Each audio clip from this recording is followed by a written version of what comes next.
जब 3 तलों पर गड़बड़ी होती है तो आपकी ऊर्जा नीचे की तरफ आती है। पहला है आहार, दूसरी है दिनचर्या और तीसरी है मानसिक स्थिति, यानी कि आप सोचते क्या हो। इन 3 तलों पर जब ठीक स्थिति नहीं होती है तो ऊर्जा का असंतुलन होता है और ये ऊर्जा का असंतुलन आपके चक्रों को भी असंतुलित करना शुरू कर देता है। और ये चक्र असंतुलित होते हैं तो इनसे अलग अलग प्रकार की मानसिक स्थितियां बनती हैं और मन पर अलग अलग प्रभाव इसके पड़ते हैं। हर एक चक्र एक अलग प्रकार के भाव और विचारों की स्थिति से जुड़ा हुआ होता है, जिसको देख करके, समझ करके आप ये भी पता चला सकते हैं कि आप किस चक्र पर अव्यवस्थित हैं, यानी कि कौन सा चक्र आपका बैलेंस नहीं है। आज मैं आपके साथ यही पूरा विषय साझा कर रहा हूं। इससे आप किस जगह पर अटके हुए हैं ये समझ पाएंगे और साथ ही मैं ये भी बताऊंगा कि आपको किस तरीके से इसको इम्प्रूव करना है, सुधारना है और क्या अभ्यास रहेंगे जिससे कि आप अपने चक्रों को संतुलित कर सकेंगे।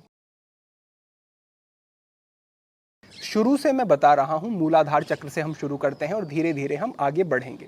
तो सबसे पहला चक्र, जैसे मैंने कहा कि मूलाधार चक्र ही होता है, जो कि आपके जननेंद्रिय और गुदा के बीच में, यानी कि आपके जेनाइटल्स और एनस के बीच में इसका स्थान होता है। जैसे मैं अभी सिद्धासन में बैठा हूं तो जहां पीछे आकर के मेरी एड़ी अभी स्पर्श हो रही है ना, ये ही मूलाधार चक्र का स्थान होता है। जब ये चक्र असंतुलित होता है तो क्या होगा? आलस्य बहुत अधिक बढ़ जाएगा। जीवन में कुछ करने की प्रेरणा, उत्साह, ये आपका समाप्त होता चला जाएगा और आप बहुत ज़्यादा आलसी हो जाएंगे। सुबह उठने में दिक्कत हो रही है, दिन भर नींद आ रही है, दिन भर आलस्य बना हुआ है, कुछ करने की कुछ इच्छा मन में पैदा नहीं हो रही है, इस प्रकार की स्थिति बनेगी। और इसको अगर संतुलित करना है तो क्या करना होगा? 2 विशेष बातें ध्यान रखें। सबसे पहला तो ये कि ये चक्र पृथ्वी तत्व से संबंधित होता है, तो अगर आप पृथ्वी के संपर्क में आते हो तो उससे इसमें लाभ मिलते हैं। दूसरी बात ये कि अगर आप अपने आप को एक्टिव रखते हो, अपनी दिनचर्या को ठीक रखते हो, सुबह सही समय पर उठते हो और फिजिकली एक्टिव हो, सबसे पहले तो आप किसी भी स्पोर्ट में लगो, योग अभ्यास करना शुरू करो, व्यायाम किसी भी तरीके का करना शुरू करो। फिजिकली जितने एक्टिव होते चले जाओगे उतना ही तमस जो बढ़ा हुआ है वो कम होगा और धीरे धीरे जो मानसिक रूप से आप तामसिकता में और प्रमाद में हैं वो भी समाप्त हो जाएगा और ये चक्र आपका धीरे धीरे ठीक होना शुरू हो जाएगा। तो इसको आपको इस तरीके से संतुलित करना है। इसके लिए जो अभ्यास आप कर सकते हैं वो मूल बंध का अभ्यास होता है। उसके लिए हमने अलग से मार्गदर्शन किया हुआ है, डिस्क्रिप्शन में लिंक हम साझा करवा देंगे, वो आप देख सकते हैं। और इस पर हमने मूलाधार साधना अलग से एक वीडियो साझा की थी, वो भी आप देख सकते हैं, लिंक डिस्क्रिप्शन में उसका भी मिल जाएगा। दूसरा चक्र होता है स्वादिष्ठान चक्र। ये नाभि से 3 इंच नीचे होता है, 3 इंच नीचे, और ये सेक्सुअलिटी और क्रिएटिविटी से संबंधित होता है। यानी कि अगर ये चक्र असंतुलित होगा तो आपके अंदर बहुत ज़्यादा काम वासना, काम के वेग बढ़ने शुरू हो जाएंगे और जो अवधारणा है ब्रह्मचर्य की अवधारणा, ब्रह्मचर्य का पालन नहीं हो पाएगा। इस चक्र को संतुलित कैसे करना है? सबसे पहले इसका तत्व जो होता है वो जल होता है। तो पानी के संपर्क में आओगे, किसी जलाशय में बैठोगे, थोड़ी देर तक पानी को अनुभव करोगे, सर पर पानी डालोगे तो सारी नेगेटिविटी आपकी नीचे की तरफ जा रही है, ऐसा अनुभव करोगे तो अच्छे लाभ मिलेंगे। दूसरी बात ये है कि जो मैंने कहा विशेष रूप से कि क्रिएटिविटी और सेक्सुअलिटी से संबंधित है, तो आप जितने क्रिएटिव होते चले जाओगे उतना ही इसको ठीक करते चले जाओगे। यानी कि अगर आप बहुत ज़्यादा, कोई उद्देश्य नहीं है जीवन में, आपके पास कोई काम नहीं है, कोई कहीं अपने आप को सृजनात्मक चीज़ों में नहीं लगा रहे हो, तो इस चक्र को संतुलित करना कठिन है। लेकिन एक लक्ष्य है, एक उद्देश्य है, नई चीज़ें सीख रहे हो, उसको कैसे करना है काम को ये सीख रहे हो, तो आप इस काम से ऊपर उठने में आपको इससे बड़ी सहायता मिलेगी और आपका स्वादिष्ठान चक्र जो है वो संतुलित होता चला जाएगा। अब इससे आगे बढ़ते हैं, ये है मणिपुर चक्र। मणिपुर चक्र संबंधित होता है आत्मविश्वास से। तो अगर आप आज ऐसा अनुभव करते हैं कि आत्मविश्वास की कमी है, लगता है कि मैं ये नहीं कर पाऊंगा, कहीं पर आपको बोलना है, अपने आप को प्रस्तुत करना है, आप नहीं कर पाते हैं, आप बहुत ज़्यादा सोशल नहीं हो पाते हैं, आपको स्टेज पर जाते हैं तो बहुत डर लगना शुरू हो जाता है, इस तरीके के जो भाव हैं, यानी कि बहुत ज़्यादा आत्मविश्वास की कमी अगर है, तो समझ लेना कि आपका मणिपुर चक्र ठीक नहीं है। इसको ठीक करने के लिए क्या करना होगा? ये संबंधित होता है अग्नि तत्व से, यानी कि विशेष रूप से समझे सूर्य से संबंधित है। तो आप अगर सुबह उठ करके प्राणायाम का अभ्यास सूर्य की किरणों के बीच में जा करके करते हैं, अच्छे लाभ मिलेंगे। आप सूर्य नमस्कार का अभ्यास करें, प्रातःकाल जब सूर्य उदय हो रहा है अच्छे लाभ मिलेंगे। आप सूर्य को जल दें और थोड़ी देर तक सूर्य को अनुभव करें, अच्छे लाभ मिलेंगे। और सूर्य से जो किरणें प्राप्त होती हैं वो आपके सारे चक्रों को एक तरीके से ऊर्जित करती हैं, तो ये बड़ा ही उपयोगी होगा। एक विशेष बात ध्यान रखो, मणिपुर चक्र को संतुलित रखना है तो आप अपने आप को चैलेंज करो। यानी कि जिन चीज़ों से आपको डर लगता है ना, जहां आपको लगता है कि मुझसे नहीं होगा, आत्मविश्वास की कमी अनुभव होती है, उन चीज़ों को करना शुरू करो, अपने आप को थोड़ा थोड़ा चैलेंज करना शुरू करो। उससे भी ये चक्र संतुलन में आना शुरू हो जाएगा और आपको अच्छे प्रभाव, बदलाव अपने जीवन में देखने को मिलेंगे। आगे बढ़ने से पहले एक छोटा सा संकेत ये कर देता हूं कि 21 दिन का चक्र शुद्धि एक पूरी व्यवस्था है जो कि योगी वरुणानंद ऐप पर आपको मिलेगी। वहां पर भी आप जुड़ें और विस्तार से समझें और ज़्यादा कि क्या इसका रंग होता है, क्या इसका स्वरूप होता है, किस तरीके से इसका ध्यान किया जाता है। ध्यान की पूरी व्यवस्था वहां पर रहेगी। तो 21 दिन का कार्यक्रम है, बड़े अच्छे लाभ मिलेंगे। योगी वरुणानंद ऐप पर आप उस व्यवस्था से भी जुड़ सकते हैं और इससे लाभ ले सकते हैं। तो इस तरीके से हमने यहां पर ये मणिपुर चक्र समझा।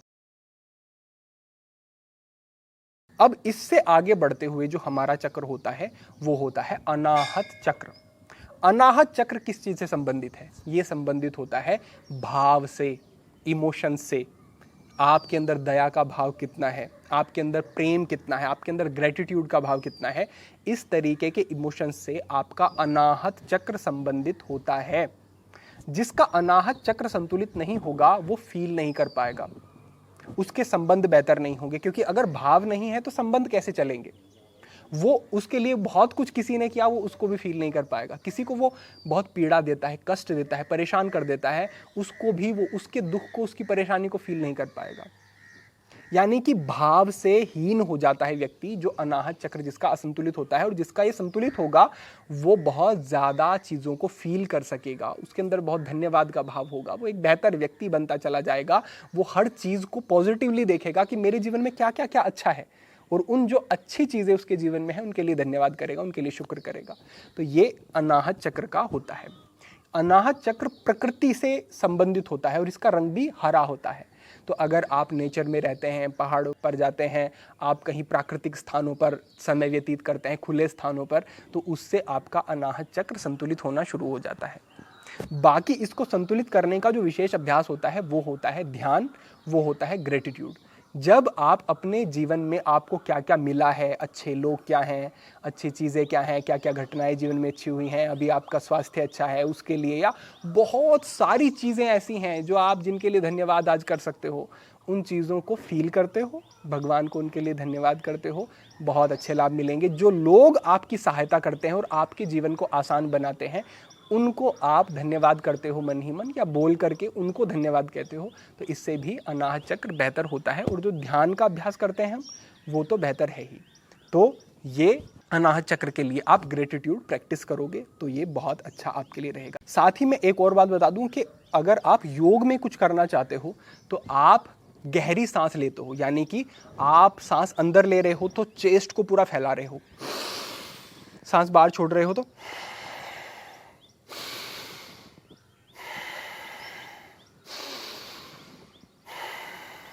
जो इस तरीके का अभ्यास करोगे इससे भी अनाहत चक्र प्रभावित होता है।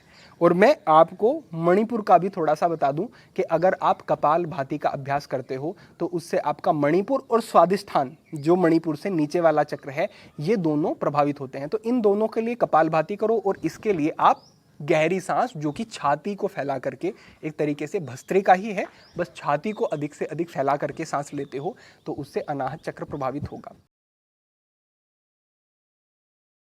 इससे आगे बढ़ते हुए जो चक्र है वो है विशुद्धि चक्र। विशुद्धि चक्र यानी कि जो कंठ चक्र है ये होता है, ये आपके गले के बीच में यहाँ पर स्थित होता है। तो ये जो चक्र है ना, ये आपकी अभिव्यक्ति से संबंधित होता है। आप अपने आप को प्रस्तुत कैसा कर पाते हो, हिचकिचाहट तो नहीं है, अटकते तो नहीं हो, क्या मन की बात को कह पाते हो, क्या अच्छे से बोल पाते हो, इस तरीके की चीज़ों से ये संबंधित होता है। तो जिसका विशुद्धि चक्र असंतुलित होगा वो अपने आप को प्रस्तुत नहीं कर पाएगा, मन की बातें मन में ही रह जाएंगी ऐसा उसे अनुभव होगा, और जिसका ये संतुलित होगा वो बहुत अच्छा वक्ता होगा, बहुत अच्छा अपने आप को प्रेजेंट कर सकेगा। इस विशुद्धि चक्र को संतुलित करने के लिए समझे 3 बातें विशेष हैं। सबसे पहली बात कि आकाश तत्व से संबंधित होता है, तो आप खुली जगह पर अगर रहते हैं तो वो बहुत अच्छा है। खुली जगह पर बैठ करके ध्यान करना, आप थोड़ा टाइम स्पेंड करते हैं तो ये बहुत अच्छा रहेगा।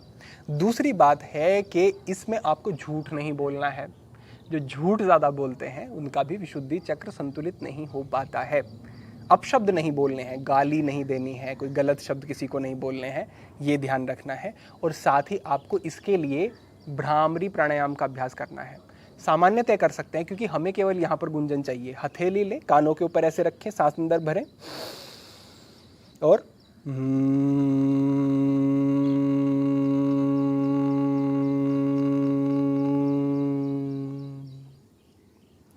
इस तरीके से ये आपका अभ्यास है। तो कानों को हथेली से ऐसे बंद किया और दांतों को थोड़ा सा खोल करके रखें, होठों को बंद रखें, और जो गुंजन करेंगे उस समय पर ध्यान को पूरा अपने कंठ चक्र पर ही केंद्रित रखते हैं, तो उससे विशुद्धि चक्र संतुलित होना शुरू हो जाएगा।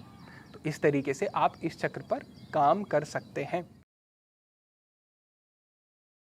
और इससे आगे बढ़ते हुए होता है आज्ञा चक्र। ये आपके दोनों भौहों के बीच में, जहां हमने अभी ये टीका लगाया हुआ है, यहां पर स्थित होता है। ये चक्र किसी भौतिक तत्व से संबंधित नहीं होता। ये चक्र संबंधित होता है आपके मन से, और ये चक्र आध्यात्मिक प्रगति के लिए रिस्पॉन्सिबल होता है। तो इस चक्र को संतुलित कैसे करना है? जैसे जैसे आप अपने आप को आध्यात्मिक चीजों में लगाना शुरू करोगे, वैसे वैसे ये संतुलित होगा। जैसा मैंने कहा कि इसका जो तत्व है वो कोई भौतिक तत्व आकाश, पृथ्वी, जल, वायु, अग्नि नहीं है, ये मन से संबंधित है। तो जैसे जैसे आप मन को साधोगे वैसे वैसे ये चक्र संतुलित होने लगेगा। और अगर ये चक्र संतुलित हो जाता है ना, तो सारे के सारे चक्रों का अलाइनमेंट बनना शुरू हो जाता है, और वो चक्र कभी भी फिर असंतुलित नहीं होंगे। ये चक्र महत्वपूर्ण है। तो आध्यात्मिक चीजों और व्यवहारों और उन अनुष्ठानों को अपने जीवन में लेकर के आना ये बहुत ज़रूरी है। आपको स्पिरिचुअली अपने आप को ग्रो करना है, भगवान से जुड़ना है, तो ये चक्र आपका संतुलित होना शुरू हो जाएगा और आप बहुत बेहतर अनुभव करेंगे। इससे आगे बढ़ते हुए जो सहस्त्रार चक्र होता है, जो आपके सर के ऊपर की तरफ यहाँ पर होता है, इसके लिए कोई अभ्यास नहीं है। ये तो आपके भगवान, आपके इष्ट अपने आप आपको ऊपर की तरफ खींचेंगे और आपको यहाँ तक पहुँचा देंगे। लेकिन यहाँ तक आना ही महत्वपूर्ण बात है। इससे आगे की जो गति होती है वो तो अपने आप हो ही जाती है फिर। तो बस इतना ही आपको समझना है, और जहाँ पर आप ज़्यादा असंतुलन अनुभव करते हैं उसी चक्र से संबंधित अभ्यास आपको करने हैं। ठीक है, तो ये पूरा आपका विषय हुआ। अंत में मैं एक छोटा संकेत कर दूं कि आज्ञा चक्र के लिए आप त्राटक का अभ्यास करते हैं तो वो उपयोगी रहेगा। किसी भी एक दीवार पर एक रुपये के सिक्के जितना बिंदु काला बना लें, वाइट पेपर पर बना लें, और एक हाथ की दूरी पर आंखों के बिल्कुल सीध में उसे रख लें और उस पर एक टक दृष्टि रखते हैं, तो ये त्राटक का अभ्यास होता है। इसके बारे में भी विस्तार से पहले मार्गदर्शन किया गया है, लिंक डिस्क्रिप्शन में साझा करवा देंगे, तो वो मार्गदर्शन आप देखें, अभ्यास करें, तो आज्ञा चक्र भी आपका प्रभावित उससे आप कर सकते हैं। ये यौगिक अभ्यास इसके लिए हुआ। और साथ ही आप जो हमने संकेत किया कि योगी वरुणानंद ऐप पर 21 दिन के चक्र शुद्धि कार्यक्रम से जरूर जुड़े, वो आपको और बहुत सुंदर लाभ देगा। एक पूरी क्रमबद्ध व्यवस्था है जो बड़ी उपयोगी रहेगी। तो आज के लिए आपके लिए यही संकेत था। भविष्य में अन्य महत्वपूर्ण विषयों पर मार्गदर्शन होता रहेगा। सभी के लिए प्रार्थना, सभी के लिए मंगल कामना। आज के लिए इतना ही। ओम नमः शिवाय।